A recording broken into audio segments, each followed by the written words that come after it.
Kita akan belajar firman Tuhan di kesempatan pagi hari ini.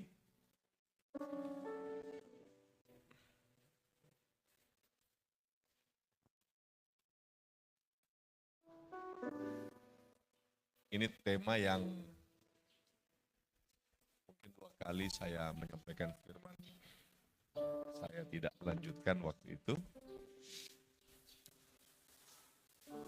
Apakah Alkitab dapat dipercaya?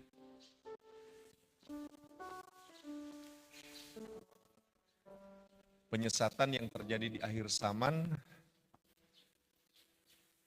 mendorong saya sebagai gembala, bahkan teman-teman tim pastoral, untuk bicara doktrin, ajaran-ajaran pokok.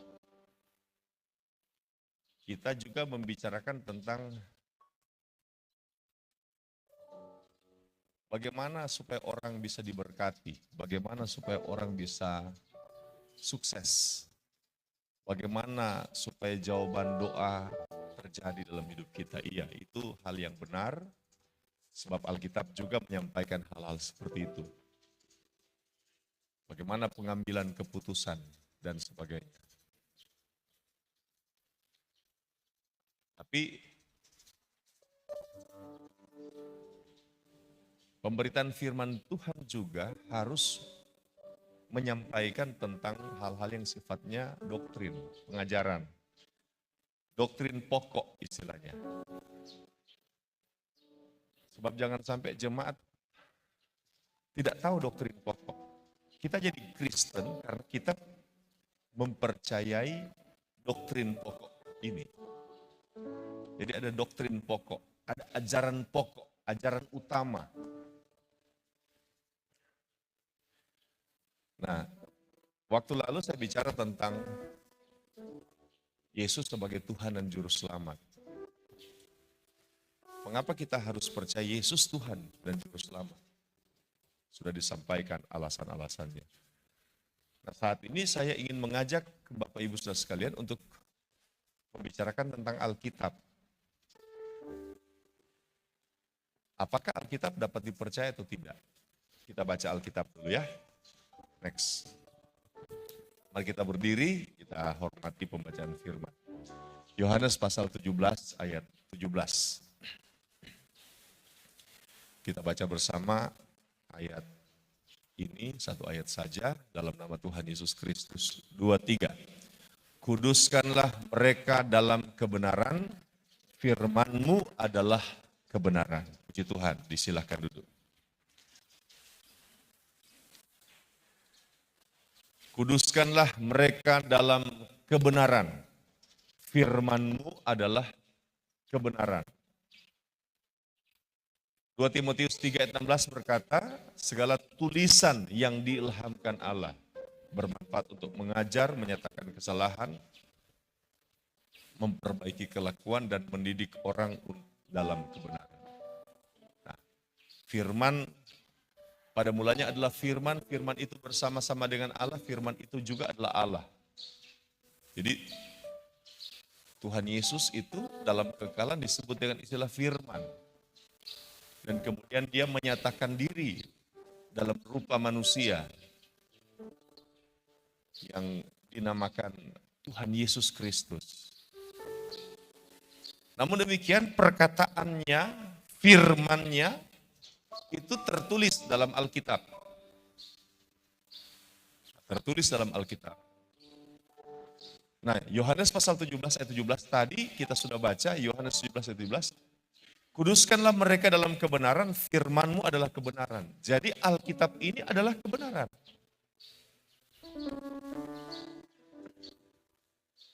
Kuduskanlah mereka dalam kebenaran.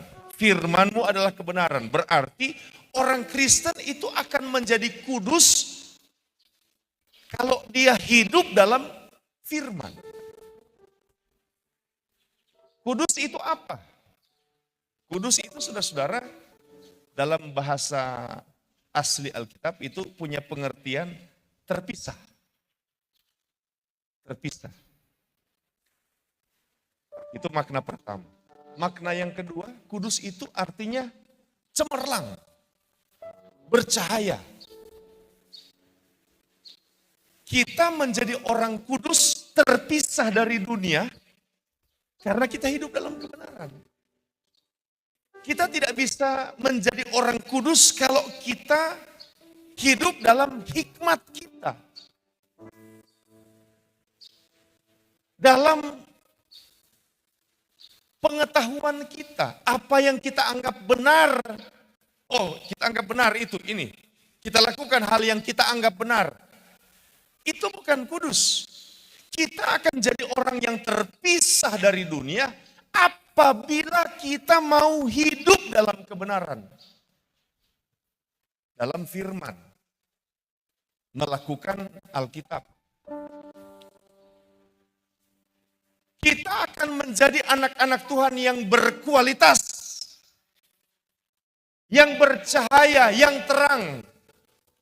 Itu kalau kita hidup dalam firman.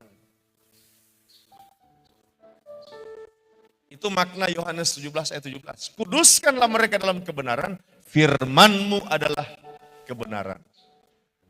Tetapi persoalannya begini Bapak Ibu sekalian. Next.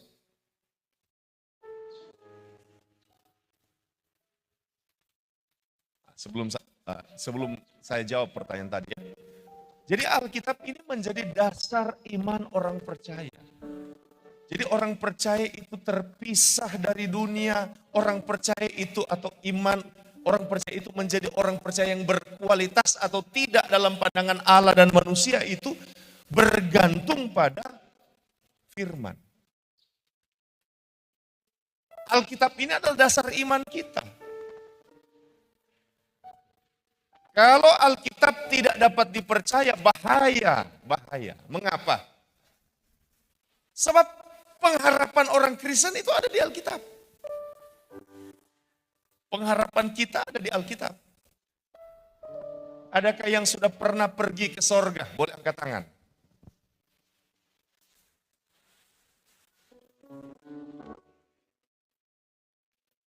Lukis pernah pergi sorga? Belum.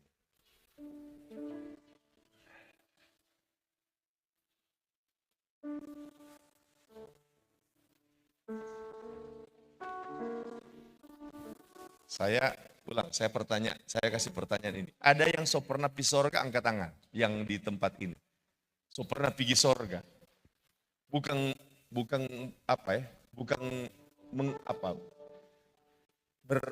bermimpi atau apa, bukan. Tapi pergi. Wah, sorga aku begini Kang. Siapa kan? Malaikat. Selfie dong dulu. Tidak ada ya? Saya mau tanya, siapa yang percaya ada sorga? Cuma Sadiki yang percaya. Saya yakin semua percaya kan? Yang percaya katakan amin. Saudara percaya sorga dari mana? Ya? Dari firman Tuhan, dari Alkitab. Ini pengharapan sorga. Dari Alkitab. Meskipun orang tidak pernah lihat. Belum pernah ke sana, tapi kita percaya sorga. Jangan bikin dosa. Bertobat, mau masuk neraka. Bro Semi, yang tidak bikin dosa karena takut masuk neraka toh? Pernah di neraka. Siapa pernah pindah neraka di sini? Angkat tangan. Oh jangan, tarik. Rio pernah pindah neraka? Oh belum.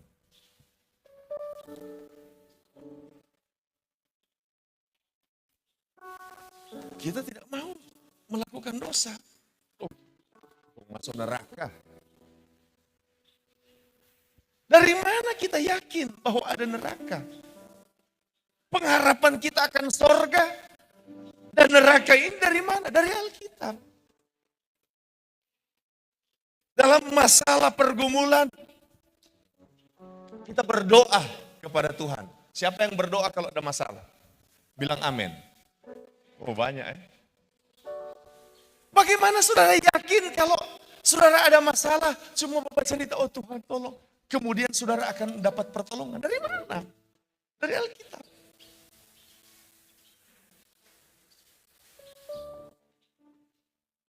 Ini dasar iman ya, dasar iman. Dasar iman orang percaya Alkitab. Dia punya pengharapan akan kebaikan Tuhan, akan kesetiaan Tuhan. Dia punya pengharapan akan kekekalan. Karena Alkitab yang sampaikan. Kemudian anak-anak Tuhan taat. Mau belajar taat. Taat beribadah. Saya yakin semua orang kalau sudah di kota, hari Minggu itu sebenarnya hari yang paling indah for tidur. Betul, Bapak Ibu Saudara sekalian. Kemarin saya lihat bus pulang. Bus yang di DTC dan RMK. Saya lihat. Wajah hari Sabtu. Wajah hari Sabtu. Kita lihat, beda itu wajah hari Senin dengan wajah hari Sabtu. Burhawe, betul toh? Hari Sabtu itu dapatnya senang sekali. Kenapa?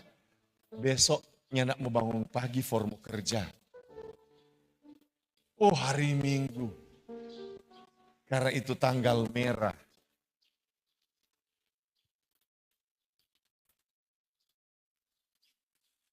Tapi anak-anak Tuhan, pelayan-pelayan Tuhan, hari Minggu. Iyo, ada yang mau pikir ke Pantai Pahal mungkin. Mau pikir mau pergi di mall mungkin. Puji Tuhan ibadah GPD di TC setengah 10. Ada ketuk tuh gereja-gereja lain jam 8. Masih mengantuk. Bangun Jo. Mandi Jo. Sudah mau ibadah. Siap ibadah. Ada yang kerja, ini seperti ini. Kalau ini mahasiswa, orang juga sibuk sebagai mahasiswa.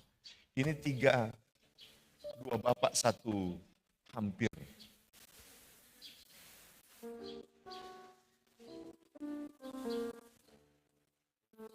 Sibuk toh?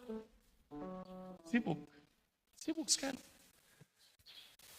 Hari Sabtu mau baku reki, mau latihan. Mau baku reki doa. Latihan. Puji Tuhan kalau WL sama dengan tadi, wah mantap. Tapi kalau datang WL, pas dia kode begini dia angkat dari pertama. Semua ganti lagu dia kode begini. Kemarin itu pasti Pak.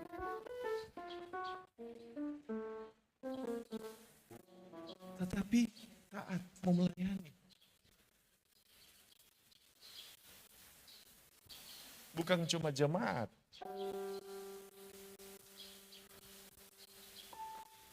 Ini taat dalam hal keuangan. Bukan cuma jemaat yang mau cerita ini. Semua orang ada berkat masuk dan ada tanggung jawab yang membuat berkat keluar.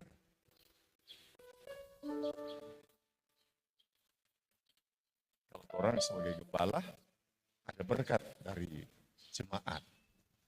Berkat dari luar jemaat. Tetapi ada tanggung jawab.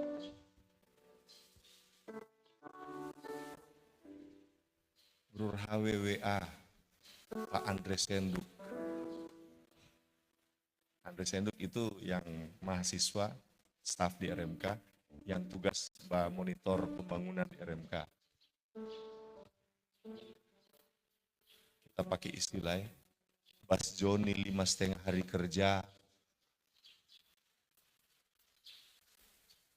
7 atau 9 saudara udah masuk Kang, Burhawe. Oh ada pengeluaran pasti.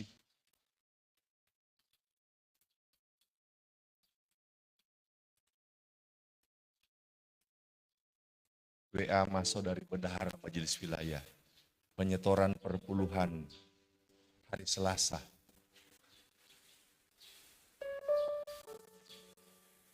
Siapa yang kok sumusi taat dalam masalah keuangan?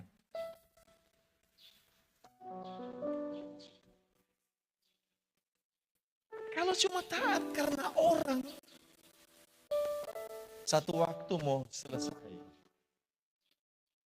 Kalau cuma taat karena rasa begitu, satu waktu mau selesai ketaatan itu. Tapi mengapa kita taat? Karena Alkitab yang ajar. Mengapa kita setia? Karena firman Allah yang ajar.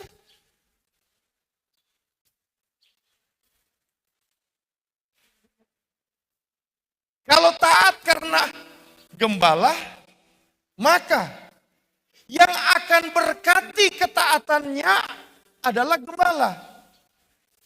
Misalnya, Bro Semi ini dari pertama mahasiswa sampai sekarang taat. Dia taat karena saya. Saya harus bertanggung jawab, misalnya di perusahaan. Ada karyawan dari misalnya toko Immanuel, minta maaf ya Bro Dev, kita pakai ilustrasi. Ini karyawan ini dengar-dengaran sekali Pak Bos. Kepada pimpinan di toko Immanuel. Maka yang pimpinan toko Immanuel ini kok Devi akan jamin. Kepada siapa kita taat, orang itu bisa jamin. Tapi dalam kenyataan, ada orang-orang yang komplain, mengapa? Bukan di Immanuel maksudnya ya. Tetapi di banyak tempat orang komplain. Aduh, ternyata ada hal ini, ada hal itu. Kita taat karena Tuhan. Sehingga saya kembali ke Bro Semi tadi. Bro Semi ini taat dalam pelayanan. Saya bisa lupa ketaatannya. Saya bisa abaikan ketaatannya. Saya bisa sepertinya sepelekan. Tetapi karena dia taat terhadap firman, Tuhan jamin ketaatannya.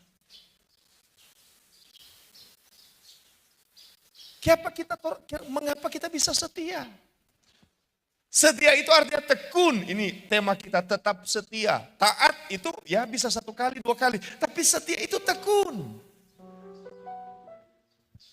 Menjaga komitmen, memegang komitmen.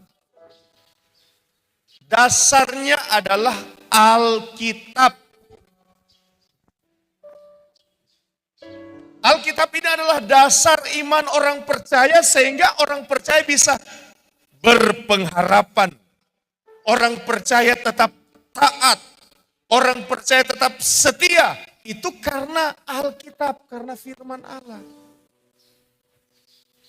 Nah kalau Alkitab tidak dapat dipercaya, bahaya besar. Bahaya besar. Orang Kristen punya pengharapan rapuh. Anak-anak Tuhan punya ketaatan, tidak ada manfaatnya. Umat Allah punya kesetiaan, tidak ada faedahnya.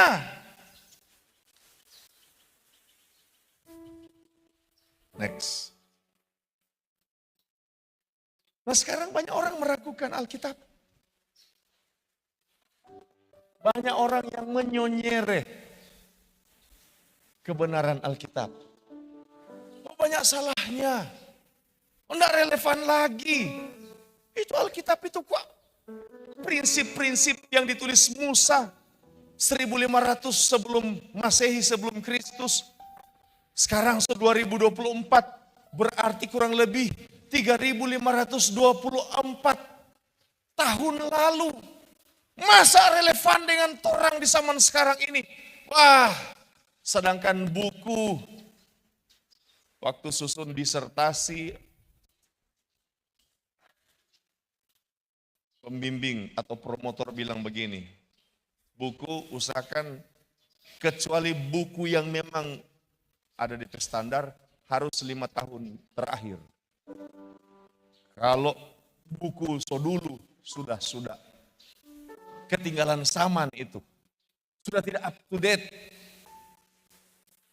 Pengetahuan progresif, pengetahuan berkembang. pengetahuan dinamis, pengetahuan tahun 2024. Itu yang terbaru, pengetahuan tahun 1990. Sudah ketinggalan zaman. Apalagi firman Allah yang ditulis oleh Musa tahun 1500 sebelum Kristus. 3500 tahun lalu. Baca-baca apa itu buku kuno tuh dia. Dulu kok itu, kalau sekarang soalnya enggak relevan. Banyak lagi DP salah. Kata orang ya, coba lihat kok ini, ini. Saya kurang waktu untuk bicara tentang keberatan-keberatan mereka ya. Orang ragukan kebenaran Alkitab. Apalagi sekarang keraguan orang terhadap Alkitab ini tersosialisasi bagus. Di medsos, TikTok, di Instagram, di FB, Reels kan kalau di FB. Apalagi di YouTube. Muncul. Orang mulai ragukan Alkitab. Biarlah jadi orang Kristen, tapi jangan terlalu percaya itu Alkitab. Alkitab itu kok bisa salah. Nggak perlu, nggak harus percaya sekali itu Alkitab. Next. Akhirnya ini orang Kristen ini tak duduk. Coba bunung jo tuh lampu ini stop supaya ini om ini baca Alkitab. Tak duduk karena orang bilang nyana pak so nyana relevan tuh Alkitab so kuno tuh Alkitab so nyana dapat dipercaya. Beberapa waktu belakangan ada seorang hamba Tuhan, dia bilang begini. Dia tanya ke kita satu pertanyaan, dia bilang, satu malam kita goyang kita pe iman. Satu malam kita goyang tapi iman. Bahkan ada pendeta. Dulu pendeta orang Kristen katanya sekarang sudah bukan Kristen lagi. Tidak percaya Alkitab. Dulu katanya teolog. Sekarang sudah bukan orang Kristen. Sudah tinggalkan. Meskipun kalau sama ada orang bilang, dia kata doktor teologi. Orang tanya, sekolah di mana? Ingin tahu bagaimana anak dokter, karena nggak tahu kan ada sekolah di mana. Sebab kalau mau dia bilang, kita sekolah di sini, mau cari tahu di sekolah itu, tuh mau konfirmasi.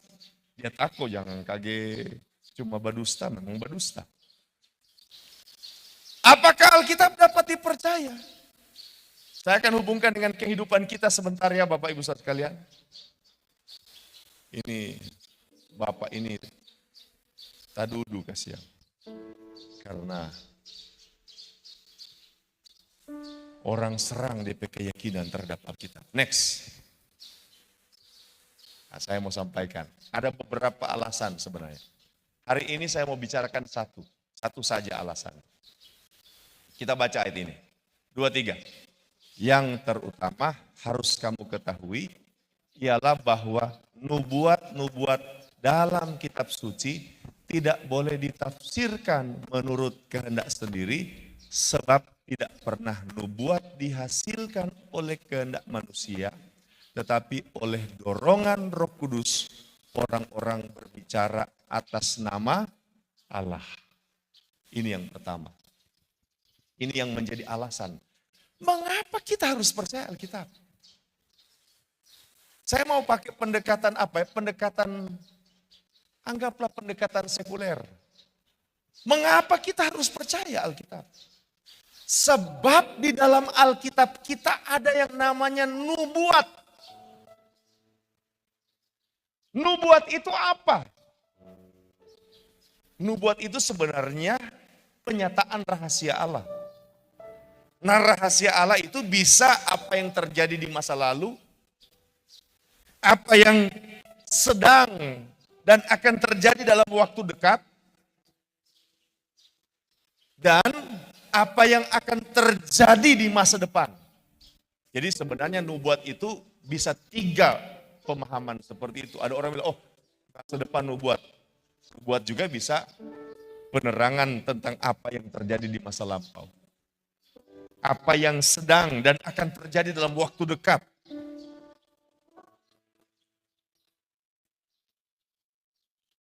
Nah, Alkitab bilang begini, dalam Alkitab ini ada nubuat. Saya mau sampaikan begini, ini khusus kalangan sendiri. Supaya tidak ada yang potong-potong kalimat saya ini kalau dia terekspos di medsos. Khusus kalangan sendiri saya mau sampaikan ini kepada orang-orang Kristen. Saya khotbah di dalam gereja GPDI, Disciple Tabernacle Community.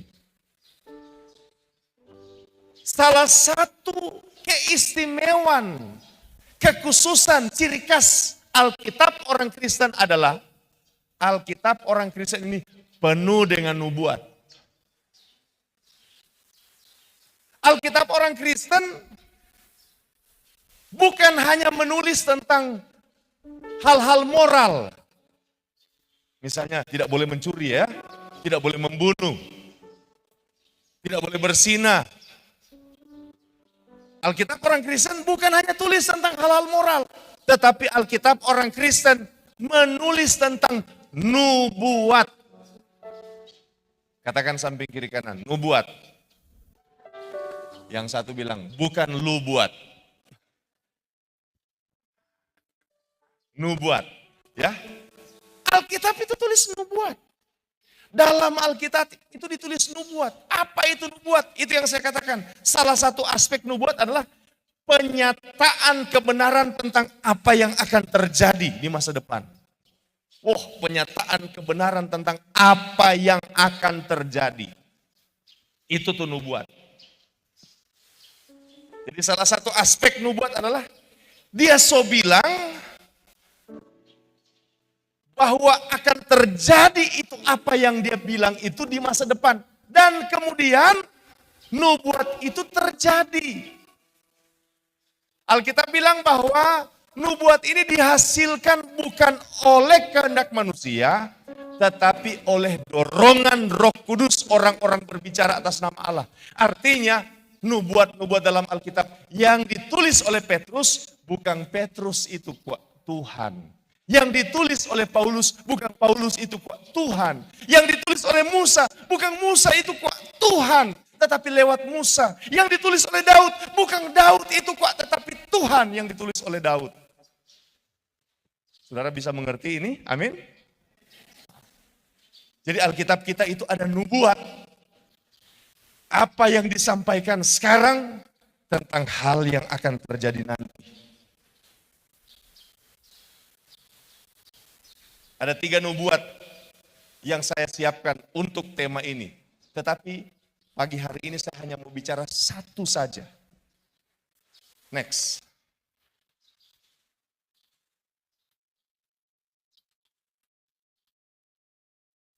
Penggenapan nubuatan terhadap bangsa Israel.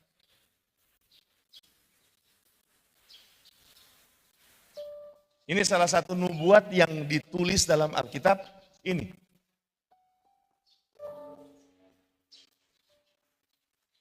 Saudara pernah hafal ayat ini? Kita baca sama-sama 2, 3. Tuhan akan mengangkat engkau menjadi kepala dan bukan menjadi ekor. Engkau akan tetap naik dan bukan apabila engkau mendengarkan perintah Tuhan Allahmu yang kusampaikan pada hari ini, kau lakukan dengan setia. Haleluya. Ini nubuat pertama kali diberikan kepada orang Israel. Ini simbol ya. Ada apa nih? Masjid Al-Aqsa ya. Yang Al-Aqsa di depan ya. Ini yang apa? Aduh, kita so lupa. Wakil Gembala pernah sampai di dalam, ada foto di dalam, nanti Wakil Gembala mau terangkan. Saudara pernah tidak pakai ayat ini for diri sendiri dan keluarga? Pernah Kang, saya pernah. Orang tanya begini, ini nubuat for orang Israel, siapa? berani pakai kita berani pakai ini buat ini. Oh, enggak masalah. Karena begini, di kitab Roma bilang, torang ini pokok zaitun liar.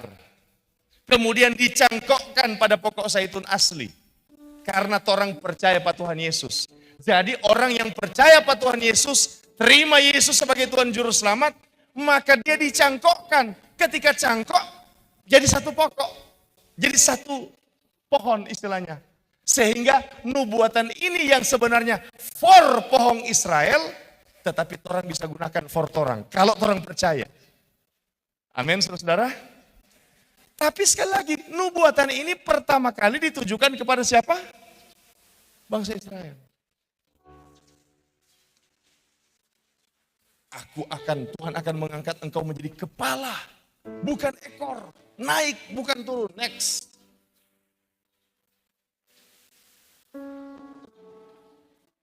Ini peta Timur Tengah. Timur Tengah itu ada ambil sedikit Afrika, tak ambil sedikit Arab, tak ambil sedikit Asia Tengah. Saya mau kasih cigulu Bapak, Ibu saudara sekalian. Di mana Israel? Ini Arab Saudi, ini Mesir, ini Sudan, ini tuh Yaman. Siapa Houthi merajalela karena ini cuma selat kecil sekali. Jadi orang bisa kuasai ini. Ini Irak, ini Iran. Ini Yordania. Ini tuh Lebanon. Mana Israel? Israel ini coklat ini Bapak Ibu saudara. Sudah lihat? Sudah bisa lihat? Ini coklat. Kok siapa ada putih-putih ini? Di dalam Israel ada Palestina kecil. Di sini juga ada jalur Gaza. Yang di sini. Kita petangan masih tetap foreign.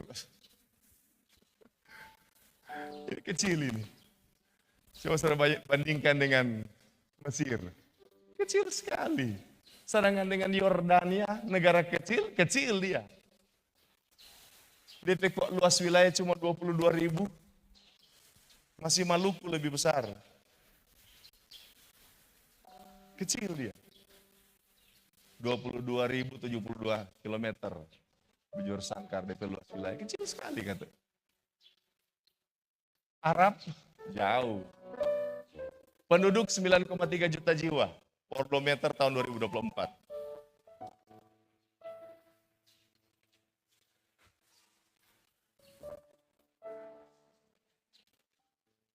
Terus saudara, saya buka referensi. Sampai tahun 2023 ini ya, ini data sampai tahun 2023.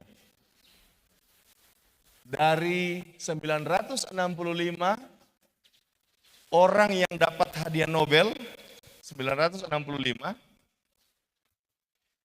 orang yang bergaris keturunan Yahudi, 214. Indonesia belum ada, siapa tahu di antara orang ada. Siapa tahu ada guru SGS dapat hadiah Nobel. Woi, memang mantap. Kalau ada guru SGS dapat hadiah Nobel, yayasan mau kasih wisata ke Israel, Iran, dan Lebanon.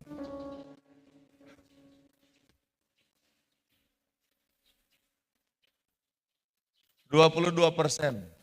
Padahal penduduk Israel itu hanya 0,1% dari keseluruhan penduduk dunia. 8,2 miliar penduduk dunia, Israel 9,3. Israel itu penduduknya tidak sampai 1%, 0,1%. Saya bingung dengan fakta ini, saudara. Oh, kalau di Israel kan cuma 9,3 juta. Kalau di luar Israel penduduk berdarah Yahudi hanya 14 juta jiwa sampai sekarang. 14 juta jiwa. Ya, kalau tambah 14 paling jadi 0,2%.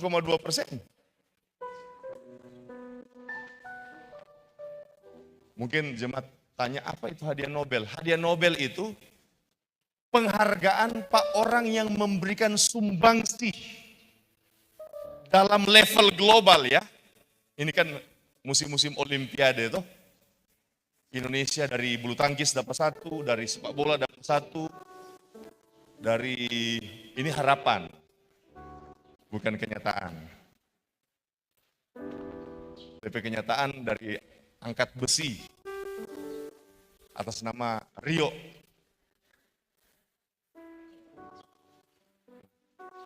Angkat besi dengan apa?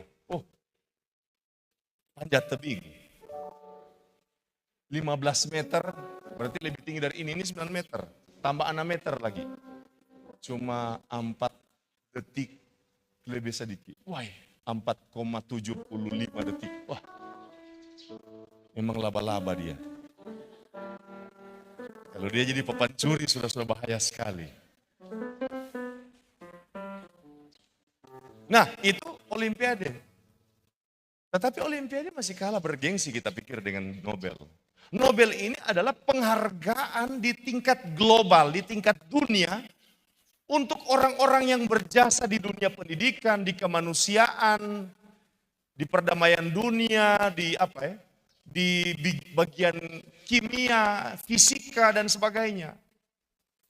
Ini penghargaan, artinya orang-orang ini orang-orang dengan level dunia. Dengan kecerdasan di tingkat dunia. Oh, kita baru-baru ini lagi nonton Clash of Champion. Wah, anak-anak pandai sekali orang. Ada 3 lulusan SGS. Pandai nih anak-anak ini. Ikut lomba. Kalau hadiah Nobel ini di tingkat dunia Bapak Ibu sekalian, di tingkat dunia. Nah di tingkat dunia, dari tahun berapa itu ya, dari tahun 2000 berapa ya, saya agak lupa. Sampai tahun lalu, sudah ada 965 yang diberikan. Bukan 1 tahun ini ya, artinya sudah bertahun-tahun dari Alfred Nobel meninggal. Doi itu dia dedikasikan untuk hadiah Nobel. Sampai tahun 2023, 965 orang dari seluruh dunia, 214 orang Israel, 20%. Meskipun orang penduduk cuma 0,1%. Boleh? Review. Kepala bukan ekor. Saudara, tidak masuk akal ini. Dari segi hukum probabilitas matematika, statistika tidak masuk akal. Orang yang tahu matematika, orang yang paham hukum probabilitas, ini tidak masuk akal ini. Next. Masa penduduk 0,1% bisa seperti ini? Tidak masuk akal.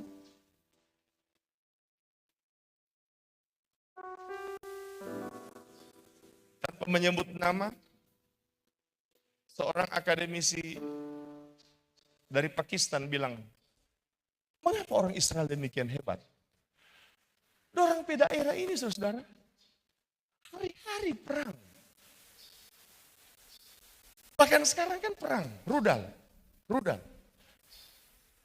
Orang di Bitung sedangkan roket, orang pe anjing langsung, apa nih anjing ini dibawa ke kolong meja? Oh ketakutan pak roket. Petasan. Nah itu bukan roket Hizbullah.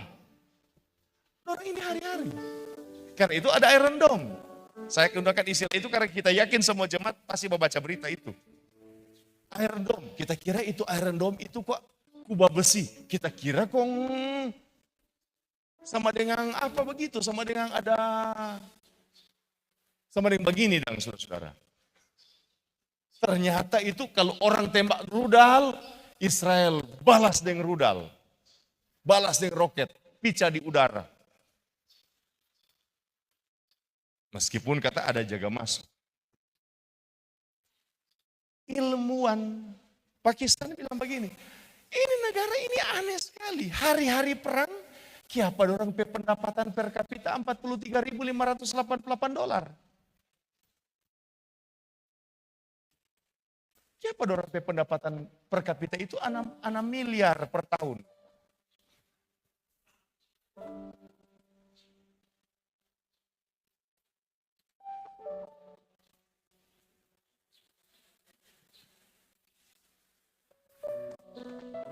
Orang cinta Indonesia, katakan amin.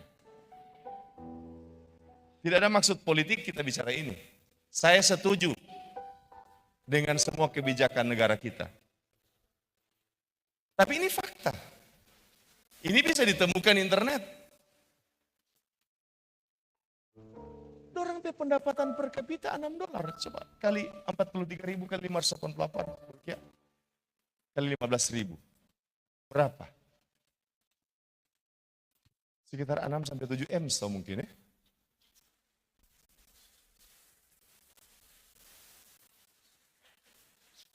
Ya, orang ketuk di sini, saudara. Artinya 10 kali lipat. Orang perang hari-hari. Boleh? 6-7 M? Orang perang hari-hari sampai orang yang sebenarnya antipati dengan mereka, kan ilmuwan Pakistan kan antipati. Orang bilang, kenapa Israel bisa seperti itu? Ada pertanyaan besar di kalangan akademisi, di kalangan ilmuwan, di kalangan intelektual. Kenapa bisa seperti itu? Tapi jawaban susah mau dapat di buku. Susah mau dapat di teori. DP jawaban kembali. Tuhan akan mengangkat engkau menjadi kepala bukan menjadi ekor. Firman Allah benar. Alkitab dapat dipertanggungjawabkan. Next. Masih pengenapan terhadap nubuatan Israel. Nubuatan kedua. Ada banyak nubuatan sebenarnya, tapi saya hanya bisa menampilkan ini. Kita baca sama-sama. 2, 3. Maka Tuhan Allahmu akan memulihkan keadaanmu dan akan menyayangi engkau. Ini begini saudara. Kalau orang Israel kata bikin salah, Tuhan mau buang pada orang. Tuhan mau ambor pada orang di bumi kata. Ini ayat ini, DPR sebelumnya. Kalau dorang bertobat, Tuhan akan memulihkan dan akan menyayangi engkau. Kita baca terus, 2, 3. Ia akan mengumpulkan engkau kembali dari segala bangsa kemana Tuhan Allahmu telah menyerahkan engkau.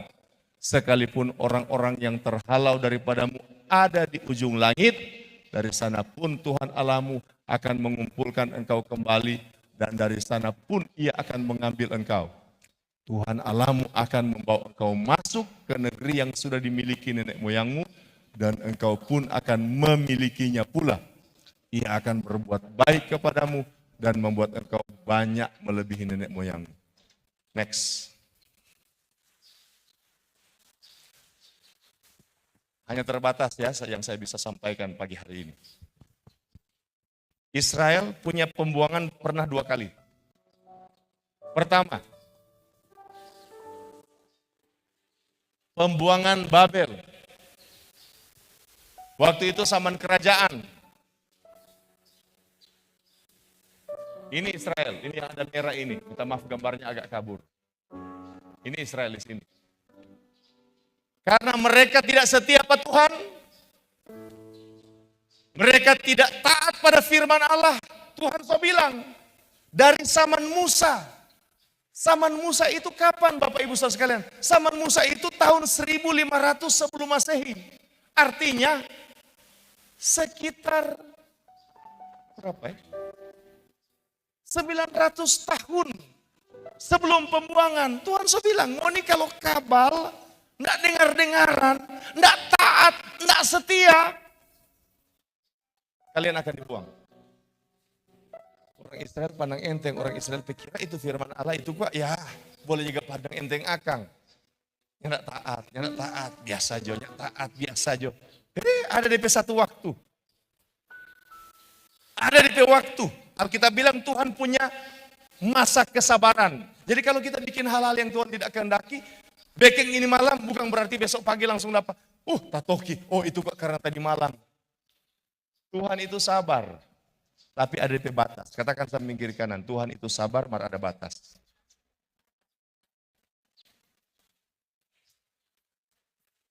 Katakan samping kiri kanan, jangan main-main dengan Tuhan. Kita mau coba tiru Pak Pendeta Melki, lebih kasar mas rupa susah. Masing-masing ada DP bagian. 1500 tahun sebelum Kristus atau 1500 sebelum Masehi, Tuhan so bilang, ngoni kalau nyenak taat, nyak dengar-dengaran, nyenak setia, kita mau buang. Orang Israel nyenak setia. Nyenak taat Pak Tuhan. Orang Israel anggap remeh, biasa juga. Biasa juga. Sopernale. Pernah top kan tuh bahasa itu, sopernale. Oh, tahun 605, pertama kali kerajaan Yehuda dibuang ke Babel. Saudara kalau mau periksa peta, jarak Israel ke Babel sekitar seribuan kilometer. Dibuang dari sini ke sini. Masih ada orang di Israel. Masih nyenak setia, masih nyenak taat, nyenak bertobat. Pembuangan kedua. 19 tahun kemudian, buang lagi ke sana. Masih ada orang, mari nyenak taat, nyenak setia, nyenak bertobat. Pembuangan ketiga. Tak sisa tuh cacat, tak sisa tuh lomek-lomek. Itu semua orang Israel yang bagus-bagus, kuat-kuat, semua dibuang.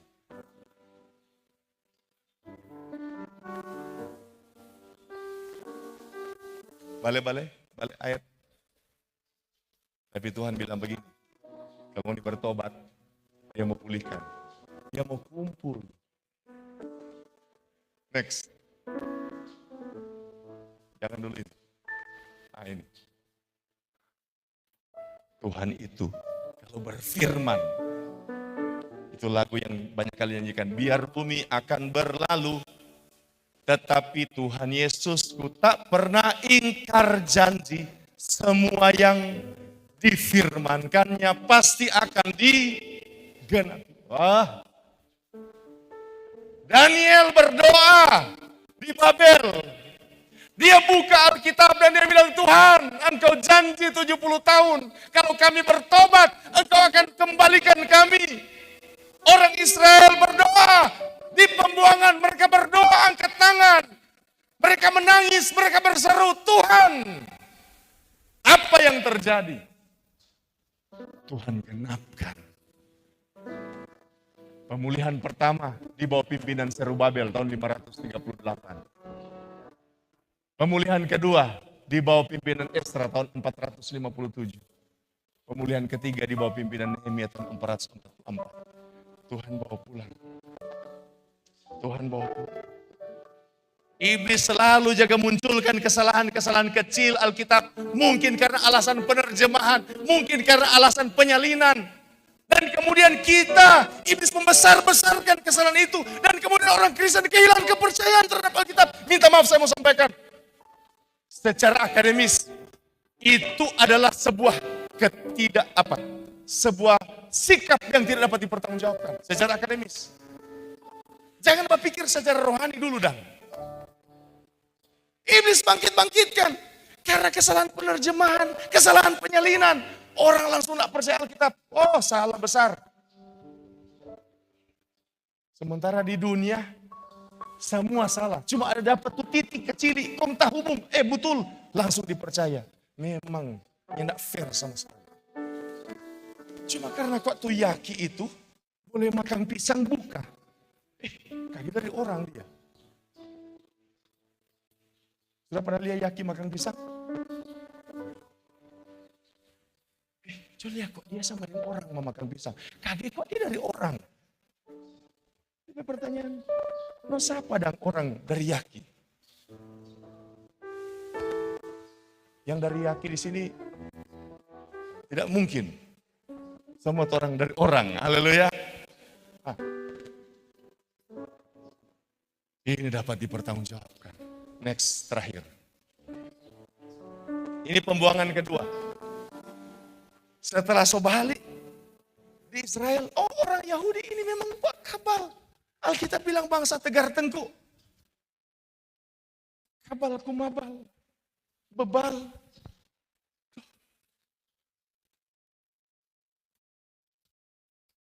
Siapa Tuhan? Siapa Tuhan kok pilih pada orang? Orang kok Tuhan so pilih orang sanger. Meskipun pamabo orang sanger mereka tahu kabal. Kita orang sanger. Siapa pilih orang Yahudi? Saya dapat pemahaman, oh Tuhan mau kasih ajar tentang kesetiaannya. Orang Yahudi kabal. Sudah dipulihkan, tetapi masih tetap kabal. Nggak percaya Yesus, nggak terima Yesus, menyalibkan Yesus, membunuh Yesus. Tidak percaya Mesias. Akhirnya apa? Tahun 70 Masehi. Jenderal Titus Flavius, salah nama lengkap, menghancurkan Yerusalem sehingga Israel sebagai bangsa hilang dari muka bumi. Semua orang Yahudi dibunuh, jutaan orang Yahudi dibunuh. Dia kepung itu Yerusalem. Sampai Alkitab bilang, tidak ada batu di atas batu, habis. Bukan cuma seperti rumah yang terbakar. Memang di puing-puing orang kasih rata. Itu kesaksian Yosefus, seorang sejarawan Yahudi. Sampai di pohon-pohon orang potong. Pohon anggur, pohon zaitun, pohon kurma. Dibabat habis. Orang mau bikin itu Yerusalem itu menjadi kota terkutuk yang tidak bisa ditinggali. Bayangkan ini jenderal ini, PW. Karena apa? Karena orang Israel, orang marah sekali waktu itu. Ada sejarahnya, tapi saya tidak akan jelaskan terperinci. Sebagian besar orang Israel hilang, mati. Sebagian kecil. Orang Minahasa bilang, toyo saja, dapat lari. Sedikit sekali. Sedikit sekali. Lari. Terserak. Ta'ambor. So ta'ambor di banyak tempat. Adolf Hitler. Ada yang sama muka dengan beliau? Tahun 1941 sampai 1945. Ini salah satu. Adolf Hitler, kanselir Jerman, membunuh orang Yahudi. Pembunuhan ini, genocide ini dikenal dengan istilah tragedi Holocaust. Mengapa? 6 juta orang Yahudi dibunuh. 6 juta. Di Eropa, hampir habis orang Yahudi. Dan bunuh bukan tembak. Bunuh kasih masuk dalam ruangan sebenarnya orang begini. Yang ada DP ventilasi, kong kasih masuk gas. Kakinya fly satu-satu. Mati. Juta ini.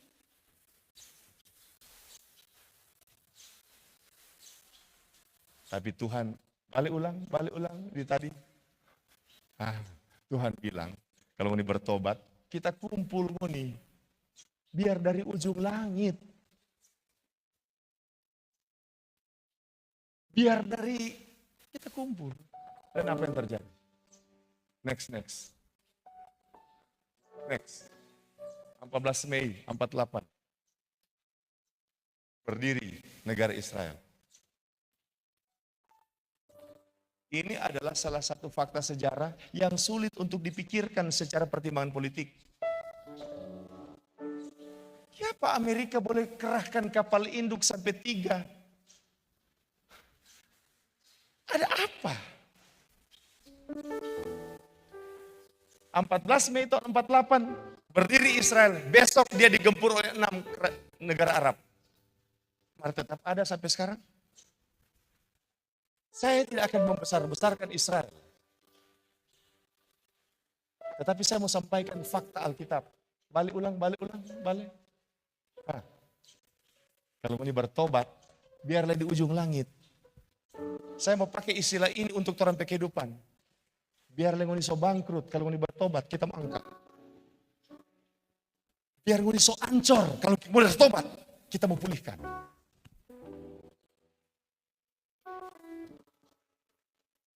Sebab firman Allah ya dan amin. Mari kita beri kemuliaan pada Tuhan Yesus yang ajaib.